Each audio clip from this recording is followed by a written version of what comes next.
The Sun, the Star, and the Moon is an interdisciplinary collaboration between a trio of dancers and a composer. The dancers in this film embody the sun, moon, and star. Each is an entity onto their own, but complement each other uniquely in duets and as a group.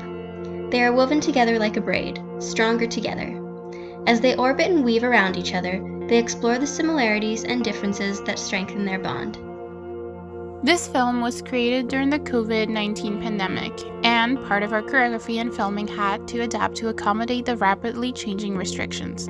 However, we were able to use editing and portray our themes of orbiting, weaving, and femininity regardless of social distancing restrictions. The main inspiration behind this project is our friendship and how as a trio we have grown together with our unique personalities. One of our biggest inspirations is the following passage. A person standing alone can be attacked and defeated, but two can stand back to back and conquer. Three are even better, for a triple braided cord is not easily broken. Our hope for this piece was to inspire women to lift up their close female friends and other women around them. Using our personal experience, we wanted to show that Three is not a crowd, but instead is a fantastic support system full of love and diversity. All three of us come from very different backgrounds and families, and we want to display how our differences bring out the best in one another. Particularly now, as the world becomes more socially aware, we want to show that being different is a wonderful opportunity for friendship. Diversity and uniqueness enriches our lives by helping us become more empathetic and considerate towards one another. We want to inspire people to lift each other up no matter what we look like or believe in. We are especially aiming our work towards young women, as this special friendship began during our most formative years. But of course, formative years vary in everyone. As women, the more we rely and support each other, the better experiences we will have and the better memories we will make. It was definitely weird. Zoom kind of works with all the little glitches and stuff. It can be a little interesting to try to get that instant feedback, because you can't really sit there and show someone the music as it's progressing. It wasn't as hard as I thought it would be. I think mostly because I was working with two of my closest friends. At the beginning, I was able to share a room with Mikela, which made it a lot easier to at least have one dancer in my space. It was difficult having Andrea be on the screen and then having to meet up and be far away and still film the things that we created online. We came from seeing each other all the time and working on other projects in person and making stuff to be presented on stage, and just that movement of having technology. And as Roya was mentioning, I had to do most of the choreography through Zoom.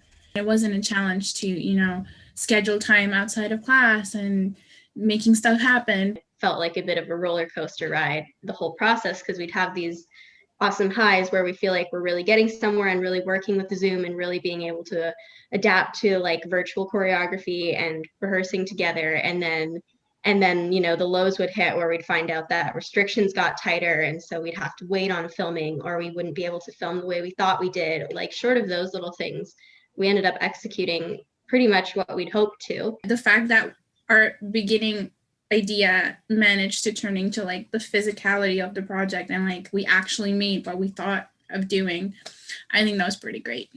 Having the restrictions opened up new doors for choreography and potential choreographic choices that we made. It's kind of nice in some ways, because I can just kind of get right off of a call and start working, versus getting the feedback and then having to try to keep it in your head and not lose the idea. Overall, it was a very fun challenge, and there's a lot of potential to create online.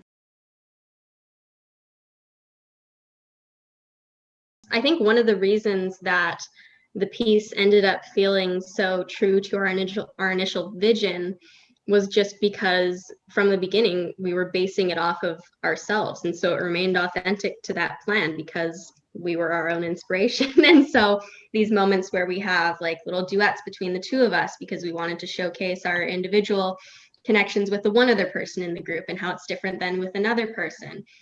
and how that grows and builds to all three of us having this friendship that's, you know, healthy. We're all just so different too, like not just personality wise, like physically too, and dancing too, like we all have different dance styles. Our differences is what brings us together, and I think the entire piece celebrates those unique qualities about each of us. It was just a matter of time to make a project like this, kind of like an insight to our friendship.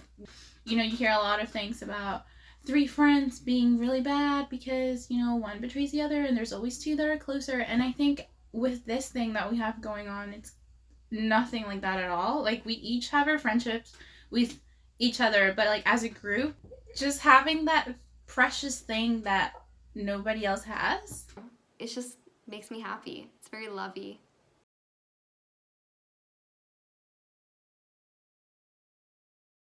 One thing that was so strange was trying to bridge together our choreography after filming before the extended restrictions, because we were all in each other's safe six. We had chosen to do that because we wanted to make a piece together and we knew this. So we had this idea where we could just be touching, and we got to do a little bit of that and showcase that in our piece, but then suddenly we weren't even allowed to go near each other and we had to be so far away, and then we had to kind of bridge that touchiness to being so separate and standing far away and still make it look like it was the choice we had intended all along. It's hard when you're like, okay, we're planning this for next week, but are we even going to be able to still do it next week, or are things going to change again? Because we knew that restrictions were changing every single day.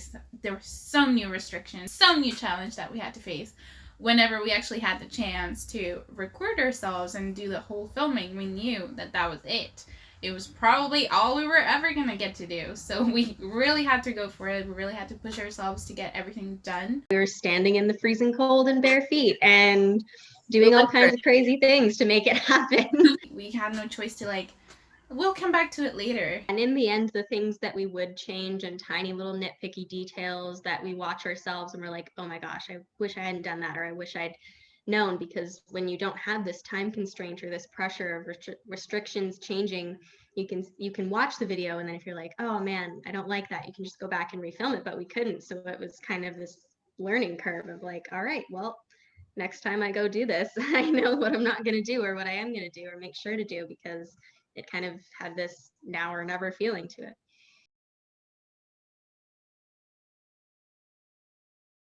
Because of the quarantine and the whole restriction thing, there was a time where I felt super excluded. And the fact that we managed to get through it, like, we talked it out, and as we usually do, and I just felt like the whole point of this piece was to showcase how great our friendship is, and the fact that we were able to talk out this conflict and move past it and still create a project about it. Like, it came to a full circle for me. That was like my whole, like, something that I will always remember about this piece.